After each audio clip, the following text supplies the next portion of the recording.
Hi there, this is Matt at State of Flux here with the final 52-week movie challenge from everyone's A Critic. We are on week 52, the end. The movie challenge, a movie released the decade you were born. I did one better. I did a movie released on the day that I was born. The film I chose, Howard the Duck. Year release 1986. Aspect ratio 1851 with a runtime of 1 hour and 51 minutes. Genre, it's a sci-fi action comedy Marvel movie. Say what you want. Rated PG, now it'd be classified as PG-13. There is some full frontal duck nudity, which I will dive into, I guess. Starring Chip Zien and Ed Gale, who were the body and voice of Howard, Leah Thompson, who is the soul of the movie, Tim Robbins, and the uncomfortable Jeffrey Jones. Directed by Willard Hoyk. This was the last film he directed. He's still kicking, he just was put in movie jail forever after. Produced by Lucasfilm. Yes, this is a George Lucas produced picture.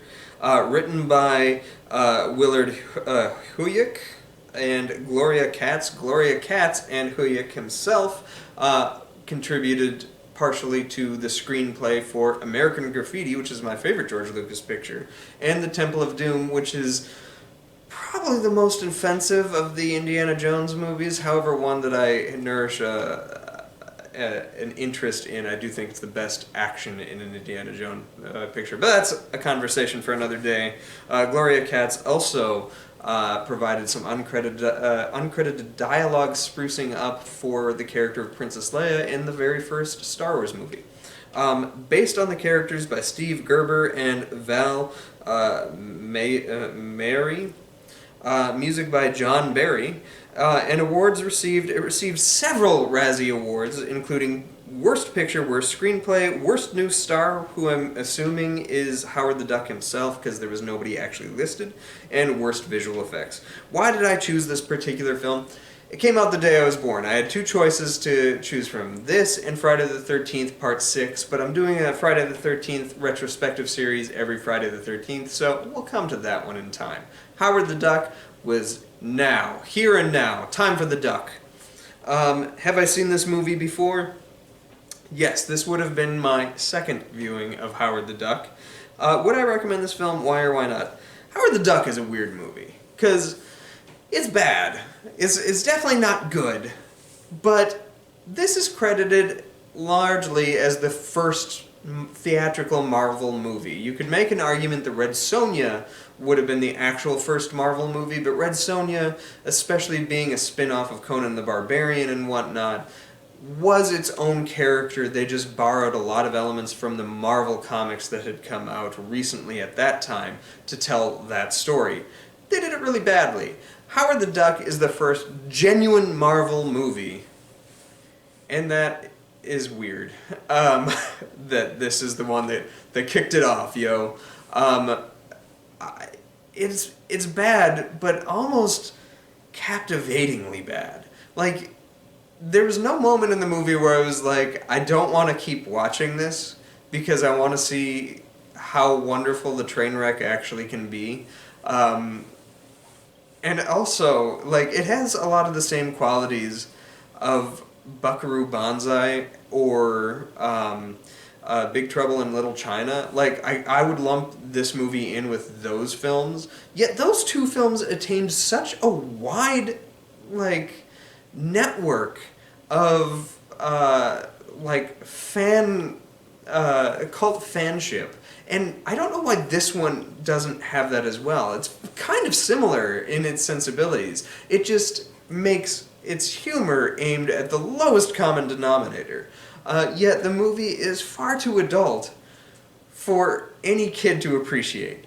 As I mentioned before, there's full frontal duck nudity in this movie, and that's when they're on Howard's homeworld. Howard is a duck, in fact, a talking duck. And he is in his home world when he's pulled out, and as he's pulled out, he goes by another duck that's showering, and she has a full set of human-looking breasticles.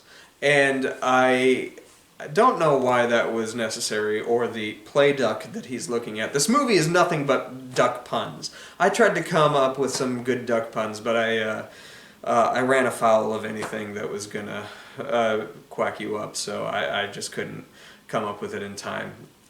Apologies. That said, those kind of puns are about the level of duck punnage you're going to get here. And if you miss one duck pun, don't worry. They'll hurl them at you repeatedly and often throughout the film. But the reason the movie is so captivating is it looks good. Like, the makeup work and the animatronic facial stuff that they got with Howard looks pretty good. Weirdly, he looks kind of like Macaulay Culkin about 5 years before Macaulay Culkin was a thing. So, that was weird to me. But he brings a Macaulay Culkin kind of energy, too. Like, Macaulay Culkin meets Michael J. Fox. Howard is kind of, even at his worst, always engaging to watch. As is the Beverly character played by Leah Thompson, who is charming as all can be, as Leah Thompson generally is. She is a really good addition to this movie, and the movie goes in a direction of a will-they-won't-they romance. Now, usually a will-they-won't-they romance is sort of like a Sam and Diane or a Ross and Rachel thing, where, like, are they going to get together? And the audience is, like, always rooting for them, but there's always something in the way that is going to drive them apart.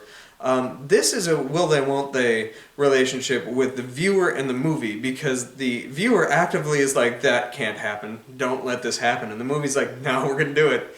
We're going to tease it, and then we'll just keep getting up to the moment. Like, it gets shockingly close to carnal knowledge of woman and duck that is beyond the limits of questionable. And that would be compelling enough in and of itself, but then you have every other character in the movie who recognizes how weird and fucked up that is. And even, like, when the town mob is going to attack Howard at one point, and she kind of comes in to save him. She's like, that's my boyfriend. And everybody's like, really? It's uncomfortable. And it is. And I love it. I love every instant of it because of how uncomfortable I was watching it, but how badly I needed to see whether or not Duck and Bev were going to get together. Yeah, so it's a brilliant use of the will-they-won't-they formula in a very unconventional way. You have a villain played by real-life villain Jeffrey Jones, who is a convicted child pornographer, and he lends his villainy to this film. I bring that up because I just discovered it after I was like, I wonder what he's been up to, and I certainly found out. But he plays the villain of this film, and he's a gross guy throughout the film, with excellent makeup, and how they make him look worse and worse throughout the thing is pretty spectacular. Tim Robbins is there, and he's kind of a damsel in distress character, but kind of not. They keep having either him or Beverly be the damsel in distress.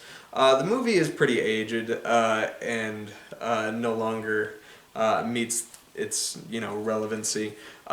However, it is fascinating that this is basically canonically the first Marvel movie, and I think the movie could have been better if they hadn't gone with such a wicked weird story as they did. The character of Howard the Duck was always more of like a Deadpool. He was a self-referential a satirist of the comic formula.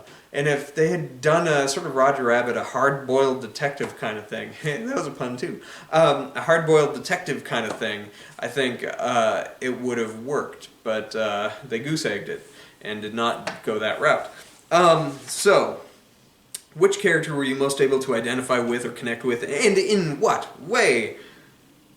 I guess it would be Beverly, because I too am staring perplexedly at this duck man, trying to decide if I like him if I love him or if I am so off put that I need to go away from being around him. And she's an excellent posit for my experience. However, I never got to the point where I was like, I want to experience Duck Schween. Um, Best line or most memorable quote? There's so many puns. Breeders of the Lost Stork was a poster in the background of the opening scene. All the duck puns in the duck world for the 5 minutes that we spend there are pretty great. And also, I challenge you not to get the Howard the Duck song stuck in your head after watching it. My God, it's been there for days. I've seen it. I saw this movie 3 days ago and it won't leave. Were you surprised by the ending, and what would you have done differently? I did not expect it to go giant stop motion weird spider crab monster thing that is far too terrifying for any child's film, yet this movie is far too dumb to entertain any adult watching. But it is... I've always been a fan of stop motion. The special effects in this movie, like, George Lucas put money where it belonged on screen. This movie looks good, shot well, has great makeup and animatronics and duck suits, and everything looks great. It's just not the greatest movie. However, I will also argue, I know this isn't the question at hand, it's not the worst Marvel movie, even that I've seen this year. Morbius is definitely far worse than Howard the Duck was, and that's saying something. How have movies changed since this was released?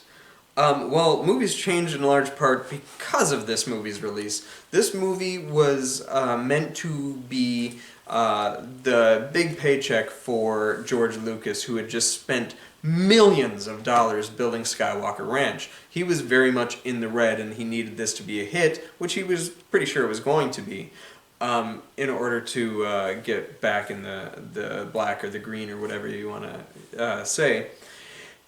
And this movie was such a financial disaster that Lucas himself had to start selling assets, and it ended up selling Lucasfilm Animation, which got rebranded Pixar. So, because of this movie, Pixar happened under the leadership of Steve Jobs and later John Lasseter, and you got Toy Story from it. And with Toy Story, cinema was changed forever after because 3D animation became the dominant form of animation moving forward, and you're hard-pressed to find 2D or cell animation of any kind anymore. All because Howard the Duck happened. It happened right here to us on the day I was born. Imagine this movie being remade today. Would the story need to be changed? Who would you want to play the main characters? Oh my God, that's amazing. Imagine this movie being made today. Okay. Would the story need to be changed? Yeah, I think you would go the hard-boiled detective kind of thing. I think you would either take that angle or do a kind of like they did with the, as I mentioned, Roger Rabbit, or even Chip and Dale Rescue Rangers, that Disney Plus original. I think you'd have to go that direction. But you could honestly just get James Gunn to make this movie, and you're in for a treat. However, Gunn's left the Marvel Universe, so let's get somebody else. I think Edgar Wright has the perfect sensibilities for this, but I don't think he would do it either. Is this a time to give Simon Pegg a chance, or Seth Green? Seth Green voices Howard the Duck in the current MCU for his 3 appearances in it. Who would I want to play the main characters? I guess who would I want to have the Beverly character be? I don't know. You have to have somebody who could believably fall in love with a duck and not be weird about it. I feel like Anya Taylor-Joy has the look that could pull that off, or I don't know. Jenna Ortega is excellent in Wednesday and literally anything I've seen her in, so maybe she could have done it. Yeah, I don't know. who should play the villain? Man, Nicolas Cage has to be the villain of the movie. And yeah, I want to see this movie. I want to make this movie. Let's make it happen. Let's not even change the screenplay. Let's just see what happens if we put actors together and retell this same story, and to see how uncomfortable that set gets. Anything else you would like to add? Not really. This movie garnered a 14% on Rotten Tomatoes, and like, well, it's not good. I don't think it's that bad either. Like, I can't believe that there weren't more critics that kind of got on board with the type of movie that it was. Because, as I say, the cult following that, like, Big Trouble in Little China has, or Buckaroo Banzai, and while those movies are arguably better than this film, they're no less stupid or weird. So I know that there is an audience for this kind of film out there, and I think done today, had this movie come out almost even similarly today, I think there would have been a more positive response. But there you have it. Howard the Duck rounds off my 52-week movie challenge. Thank you for watching, everybody who stuck through all the way to the end. It's been quite a year. As you can see, we've had several movies, some that were brand new movies to me that I'd never seen before and I really quite liked, and some that I got a chance to revisit. My friend Mike allowed me to see Howard the Duck, so I have to throw a shout out to him. Thanks, Mike, for reintroducing me to Howard, and in your honor, for the answer to who I should have play Howard the Duck, I'm going to take a line out of your book and say, it's got to be Michael Cera, right? It's just got to be. Thanks for watching. Like, subscribe, do all that good stuff. Peace.